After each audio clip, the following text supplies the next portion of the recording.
শ্রাবণ মাসের শেষ সোমবারে মহাদেবের মাথায় না জল ঢেলেই বাড়ি আসতে হয়।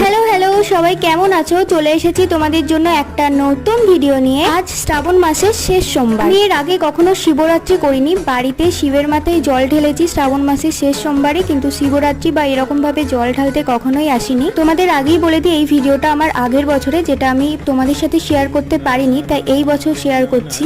আমাদের শিবপুকুরে গিয়েছিলাম জল ঢালতে। এই মহাদেবটাকে জল ঢালতে পেরেছিলাম, কিন্তু যে বুড়ো ওঠে শ্রাবণ মাসের শেষ সোমবারে, তোমরা অনেকেই জানো আমাদের করুয়ে শিবের গাজন হয়, তো এই শেষ সোমবারে বুড়ো ওঠে, সেই বুড়োকে আমি জল ঢালতে পারিনি, কারণ আমার এত পরিমাণে শরীর খারাপ করছিল, আমার মাথা ঘুরে গিয়েছিল। তারপর আমার মাথায় জল টল ঢালা হয়েছে, এই দেখো তারপর আমার অবস্থা। তো আমি অনেক চেষ্টা করেছিলাম জল ঢালার, একটু থাকার চেষ্টা করেছিলাম, কিন্তু আমি একদমই পারছিলাম না। এই জলটা বুড়োর জন্য নিয়ে গিয়েছিল, সেটা অনেকে আমার মাথায় ঢেলে দিয়েছে। জানি না এটা ভালো না খারাপ, কিন্তু আমার মনে হচ্ছে এটা অনেক বড় পাওয়া। তো যাই হোক, আজকের ব্লগটা এইটুকুই। কেমন লাগলো জানি।